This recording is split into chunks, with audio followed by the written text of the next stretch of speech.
आज की वीडियो में बात करेंगे उत्तराखंड में नागरिक संहिता लागू होने के बाद उत्तराखंड में विवाह प्रमाण पत्र आप घर बैठे किस तरीके से अप्लाई कर सकते हैं।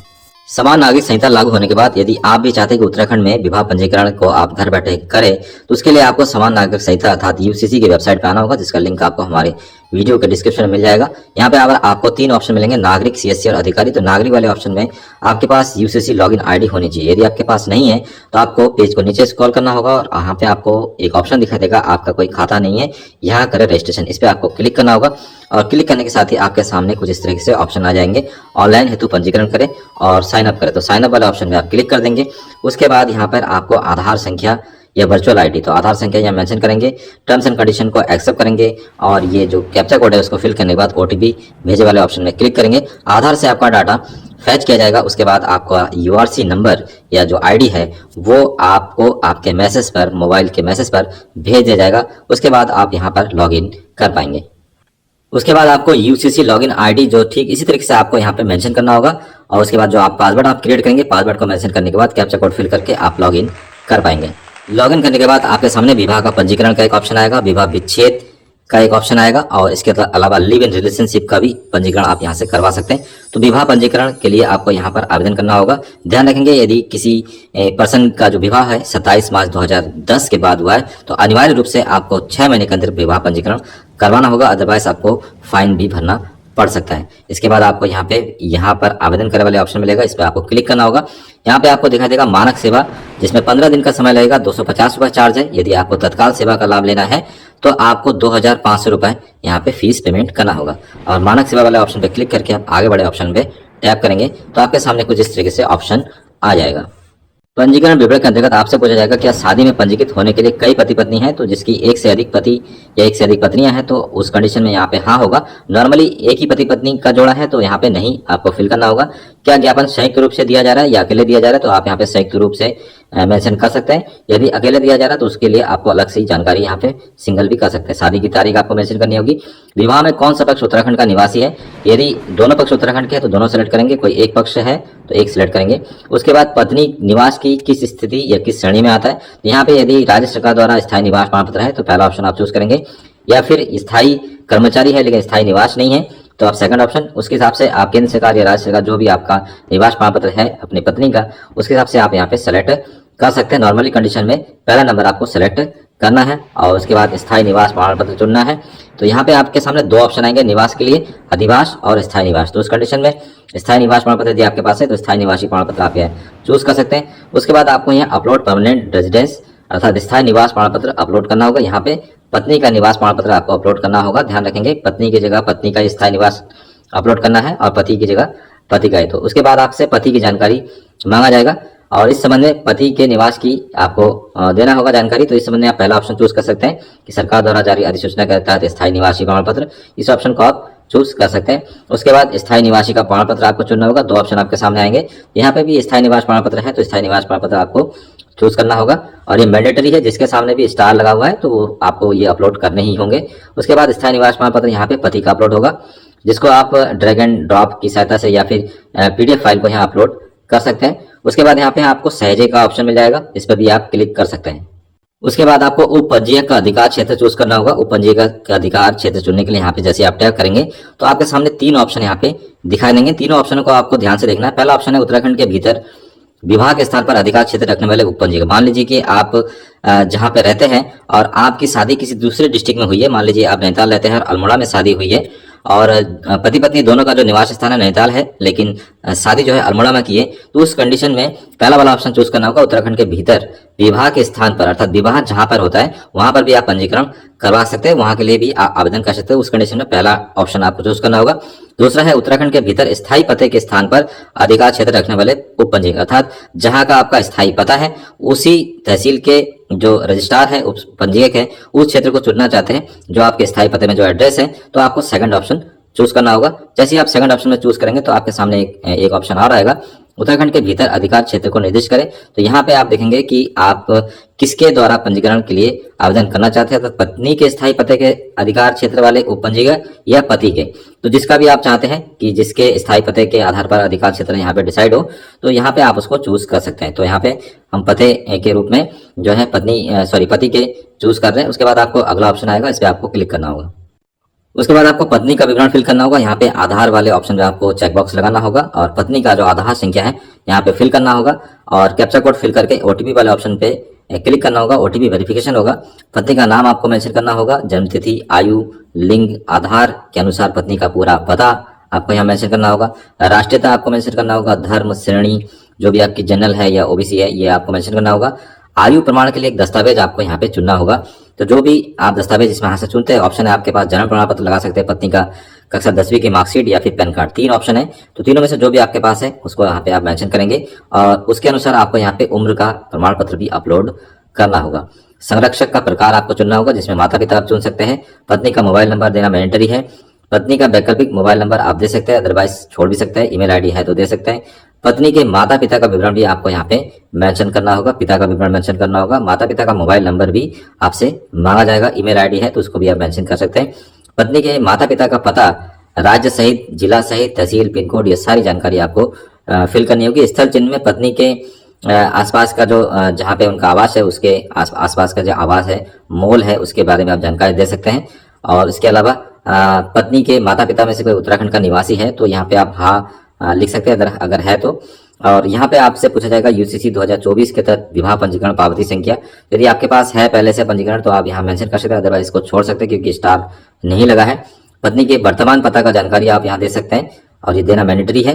पिन कोड, पूरा पता आपको मेंशन करना होगा। स्थल चिन्ह में आवास से संबंधित कोई भी एक ऑप्शन यहाँ पे आप लिख सकते हैं, जैसे जो घर के पते के आसपास जो कोई भी एक चिन्ह टाइप का होता है, जैसे बरगद का पेड़ है या टंकी के पीछे, इस तरीके से कुछ भी आप लिख सकते हैं। पत्नी का स्थायी पता में फिर से आपको ये सारी चीजें फिल करनी होगी और उसके बाद आपको यहाँ पे नेक्स्ट ऑप्शन में क्लिक करना होगा। अगले पेज में आपसे पति का विवरण के संबंध में सारी जानकारी, जैसे पत्नी का आपने फिल किया था सेम वैसी ही जानकारी आपको पति का भी फिल करना होगा। आधार संख्या फिल करनी होगी और आधार का यहाँ पे वेरिफिकेशन होगा। पति का नाम, जन्म तिथि, आयु, लिंग, आधार के अनुसार पति का पूरा नाम, राष्ट्रीयता, धर्म, जो भी आपका धर्म होगा उसको यहाँ पे आप मेंशन करेंगे। पति का जो धर्म है वो मेंशन करना होगा। श्रेणी मेंशन करनी होगी, जो भी श्रेणी होगा, जनरल है, एससी है, ओबीसी है। आयु के लिए एक दस्तावेज आपको पति का भी यहाँ पे आवश्यकता पड़ेगा, जिसमें आप पासपोर्ट, पैन कार्ड, 10वीं की मार्कशीट या जन्म प्रमाण पत्र आप लगा सकते हैं और ये लगाना मैंडेटरी है, ये अपलोड करना होगा। बगैर इसके आप जो है फॉर्म को फिल नहीं कर पाएंगे। संरक्षक का चुने जो है, इसमें ऑप्शन आपके सामने माता पिता और कानूनी संरक्षक, तो नॉर्मली केस में माता पिता ही संरक्षक की श्रेणी में आएंगे। पति का मोबाइल नंबर, पति का वैकल्पिक मोबाइल नंबर है तो दे सकते हैं। ईमेल आईडी, पति के माता पिता का विवरण में यहाँ पे सारी जानकारी, जैसे पति के माता का नाम, पिता का नाम, मोबाइल नंबर और उसके बाद ईमेल आईडी, पति के माता पिता का पता, जिला, तहसील, पिन कोड, पूरा पता आपको मेंशन करना होगा। स्थल चिन्ह का मैं दोबारा से बोल दे रहा हूँ, स्थल चिन्ह मतलब आपके एड्रेस को वेरीफाई करने के लिए जो भी कोई नियर अबाउट मार्क्स होते हैं उसको आप यहाँ पे मेंशन कर सकते हैं। पति पत्नी में से कोई एक उत्तराखंड का निवासी है या नहीं, तो यहाँ पे आप हाँ या ना कर सकते हैं। यदि निवासी है तो हाँ करेंगे, उस कंडीशन में आपसे ये फिर मांगा जाएगा विवाह प्रमाण पत्र, लेकिन यहाँ पे ये मेंशन करना आवश्यक नहीं है। पति का वर्तमान पता मेंशन करना होगा, जिला, तहसील, पिन कोड, पूरा पता यहाँ पे जितनी भी जानकारी स्टार लगी हुई है वो सब आपको यहाँ पे मेंशन करना होगा। उसके बाद नेक्स्ट ऑप्शन पे क्लिक करना होगा। अगले ऑप्शन में विवाह पंजीकरण का विवरण आपको चूज करना होगा। तो विवाह समारोह का जो प्रकार है, जैसे आप इसमें क्लिक करेंगे तो आपको यहाँ पे आर्य समाजी, निशुइन, मंगल फेरस और इसके अलावा कई सारे ऑप्शन दिखाई देंगे। तो जो भी हिंदू धर्म एवं मुस्लिम धर्म एवं अन्य अन्य धर्म जो विवाह होते हैं, जैसे सप्तपदी, आशीर्वाद, निकाह, पवित्र संघ, ये अलग अलग है। तो जिस भी समाज से आप बिलोंग करते हैं उस समाज में जो रीति रिवाज है उसी के अनुसार आपको यहाँ पे विवाह की जो पद्धति है उसको यहाँ पे सेलेक्ट करना होगा। जैसे आनंद कारक जो विवाह पद्धति है वो सिख समुदाय लोग सेलेक्ट कर सकते हैं और आशीर्वाद जो विवाह पद्धति है वो पारसी समुदाय के लोग सेलेक्ट कर सकते हैं। पवित्र मिलन ईसाई समुदायों द्वारा ऑर्गेनाइज किया जाने वाला विवाह समारोह है और मंगल फेरे जो है जैन समुदाय द्वारा ऑर्गेनाइज किया जाने वाला विवाह समारोह है। निकाह विवाह समुदाय मुस्लिम समाज के लिए है और निशुइन जो विवाह है वो यहूदी समुदाय के लिए है और पकटोन जो विवाह समुदाय है वो बौद्ध समुदाय के लिए बताया जाता है।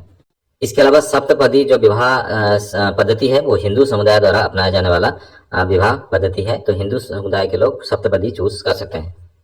उसके बाद विवाह का स्थान आपको चूज करना होगा, जिसमें उत्तराखंड के भीतर का क्षेत्र एवं भारत के भीतर उत्तराखंड के बाहर का क्षेत्र आप अपने हिसाब से इसको चूज कर सकते हैं। उसके बाद विवाह का स्थल अर्थात स्थल का पता आपको चूज करना होगा। राज्य यहाँ पे सेलेक्ट करेंगे, उसके बाद जिला सेलेक्ट करेंगे जहाँ पे आपका विवाह हुआ, तहसील सेलेक्ट करेंगे, क्षेत्र सेलेक्ट करेंगे, पिन कोड, पूरा पता और स्थल चिन्ह में विवाह स्थल के आसपास का कोई क्षेत्र का वर्णन आपको करना होगा। शादी से पहले पत्नी और पति के बीच कोई रिश्ता था या नहीं, तो उसको भी आपको यहाँ पे बताना होगा। नॉर्मली यहाँ पे नहीं ऑप्शन आएगा। विवाह समारोह करने वाले अधिकारी का विवरण, यहाँ पे अधिकारी का मतलब है जो भी रीति रिवाज के द्वारा जो जैसे हिंदू धर्म में जो पंडित या मुस्लिम धर्म में जो मौलवी द्वारा शादी कराया जाता है, तो अधिकारी का मतलब यहाँ पे विवाह करवाने वाले पंडित से है। तो अधिकारी का नाम आपको यहाँ पे मेंशन करना होगा। हिंदू धर्म वाले अपने पंडित का नाम यहाँ पे मेंशन करेंगे, और अधिकारी का संपर्क संख्या अर्थात पंडित जी का मोबाइल नंबर भी यहाँ मांगा जाएगा, अधिकारी का ईमेल आईडी अर्थात पंडित जी का ईमेल आईडी, अधिकारी का पता अर्थात पंडित जी का पता। तो इस तरीके से आपके विवाह को जिन्होंने भी ऑर्गेनाइज कराया होगा उनकी सारी जानकारी यहाँ पे फिल की जाएगी। उसके बाद सहजे ऑप्शन है, सहजे वाले ऑप्शन पे आप यहाँ पे रिकॉर्ड को सेव भी कर सकते हैं और नेक्स्ट ऑप्शन भी क्लिक कर सकते हैं। उसके बाद आपको बच्चों का विवरण देना होगा। यहाँ आपसे पूछा जाएगा क्या विवाह के दोनों या किसी भी पक्ष के बच्चे या बच्चे हैं, तो नॉर्मल कंडीशन में यहाँ हाँ आ सकता है, नहीं भी आ सकता है। यदि अभी अभी शादी हुई है तो नहीं आएगा, और यदि 2010 के बाद 12-13 में शादी हुई है और बच्चे हैं तो हाँ यहाँ पे आप फिल करेंगे। उसके बाद विवरण जोड़े वाले ऑप्शन में क्लिक करेंगे तो बच्चों का विवरण आपको देना होगा विवाह की तारीख और ज्ञापन जमा होने की तारीख के बीच में या फिर विवाह से पहले। तो दो ऑप्शन है, तो विवाह की तारीख अर्थात 2010 में यदि विवाह हुआ है, 12 में विवाह हुआ है और 2025 में फॉर्म अप्लाई कर रहे हैं, तो विवाह की तारीख और ज्ञापन जमा करने की तारीख के बीच का आप ऑप्शन सेलेक्ट करेंगे। बच्चा गोद लिया गया है या पैदा हुआ है, तो यहाँ पे जन्म लिया आप सेलेक्ट कर सकते हैं। जन्म में बच्चे का विवरण आपको किस मोड से देना चाहेंगे, तो जन्म प्रमाण पत्र संख्या यदि आपके पास है प्रमाण पत्र है तो आप यहाँ पे सिलेक्ट कर सकते हैं। उसके बाद आपको जन्म प्रमाण पत्र संख्या बच्चे का यहाँ पे मेंशन करना होगा, और उसके बाद जो है जमा करे वाले ऑप्शन में क्लिक करेंगे तो बच्चे का नाम, माता का नाम, पिता का नाम ये ऑटो डिटेक्ट हो जाएगा। उसके बाद जो है आप यहाँ से नेक्स्ट कर पाएंगे। एक से अधिक बच्चे की जानकारी देने के लिए आपको प्रविष्टि जोड़े वाला एक ऑप्शन दिखाई देगा, तो यहाँ पे प्रविष्टि जोड़े वाले ऑप्शन में क्लिक करके आप एक से अधिक बच्चों का यहाँ जानकारी दे सकते हैं। यदि आप यहाँ चाहते हैं कि नहीं ऑप्शन में क्लिक करना है तो यहाँ पे आपको सिलेक्ट नहीं भी करके देख सकते हैं। यदि क्या विवाह के दोनों या किसी भी पक्ष के बच्चे नहीं अर्थात हाल फिलहाल में जिनकी शादी हुई है, तो यहाँ पर नहीं ऑप्शन आएगा। उस कंडीशन में नहीं ऑप्शन करने के बाद आपके सामने कोई ऑप्शन नहीं आएगा, आप यहाँ पे क्लिक कर सकते हैं और अगले प्रोसेस में जा सकते हैं। उसके बाद आपको गवाह का विवरण देना होगा। यहाँ पर आपको 2 गवाह का विवरण देना होगा। गवाह का विवरण एक में गवाह का जो आधार नंबर है यहाँ फिल करना होगा, अर्थात आपके शादी में जो लोग सम्मिलित हुए थे उनमें से किसी भी एक का आप आधार नंबर ले सकते हैं, और उन्हीं के आधार नंबर पे एक मोबाइल OTP जाएगा जिसको आपको वेरीफाई करना होगा। गवाह का नाम मेंशन करना होगा, जन्म तिथि, आयु, लिंग, पूरा पता, संपर्क नंबर विवरण देना होगा। और ध्यान रखेंगे जिसका भी आप यहाँ पे जिसको भी गवाह बनाते उनका जो है कैमरा वेरिफिकेशन भी होगा, अर्थात उनके सामने कैमरा ओपन होगा और उनको वहां पे विजिट भी करना होगा कैमरे के सामने। उसके बाद गवाह 2 का विवरण आपको देना होगा, आधार नंबर और कैप्चा कोड, OTP, ये सारी प्रोसेस आपको करनी होगी। तो दोनों जो गवाह है वो कैमरे के सामने वेरीफाई भी होंगे। उसके बाद आपको दस्तावेज अपलोड करने होंगे। सबसे पहले पत्नी की तस्वीर आपको यहाँ पे अपलोड करना होगा, जिसको JPEG फॉर्मेट में आप पासपोर्ट साइज की फोटो यहाँ पे अपलोड कर सकते हैं। उसके बाद पति की तस्वीर में भी आप JPEG फोटो में पासपोर्ट साइज फोटो अपलोड कर सकते हैं।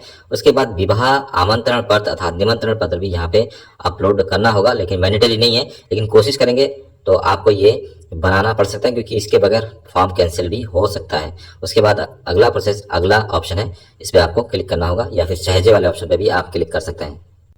घोषणा पत्र के अंतर्गत आपको सारे जो टर्म्स एंड कंडीशन है उसको एक्सेप्ट करना होगा क्योंकि ये जरूरी है। इसको आप रीड आउट भी कर सकते हैं कि क्या क्या घोषणा आपसे करवाया जा रहा है। सारे टर्म्स एंड कंडीशन को एक्सेप्ट करना होगा। उसके बाद जमा करे वाले ऑप्शन पे क्लिक करेंगे, आपके सामने फीस पेमेंट का ऑप्शन आएगा। आप जो है UPI से या फिर पेन जो आपका ATM नंबर कार्ड है उससे भी आप फीस पेमेंट कर सकते हैं। 3 से 7 दिन के अंतर्गत आपको विवाह पंजीकरण कार्ड इसी वेबसाइट पर आपको प्राप्त हो जाएगा। जब आपका विवाह पंजीकरण बनकर तैयार हो जाएगा तो आपको एक प्रमाण पत्र का ऑप्शन दिखाई देगा। प्रमाण पत्र वाले ऑप्शन पर क्लिक करेंगे तो आपको अपना विवाह प्रमाण पत्र यहाँ पे मिल जाएगा। इसको आप डाउनलोड करके यूज कर पाएंगे। इसके अलावा आपको इस वेबसाइट पे विवाह विच्छेद, लिव इन रिलेशनशिप का पंजीकरण, लिव इन रिलेशनशिप की समाप्ति, कानूनी उत्तराधिकारी की घोषणा, वसीयत, अपील एवं आंकड़ा सूचना तक पहुंच, शिकायत भी आप इस वेबसाइट में दर्ज कर सकते हैं। तो दोस्तों ये था आज का वीडियो। इस वीडियो के रिगार्डिंग कोई और जानकारी आपको चाहिए तो हमें कमेंट कर सकते हैं। मिलते हैं नेक्स्ट वीडियो में। जय हिंद, जय उत्तराखंड।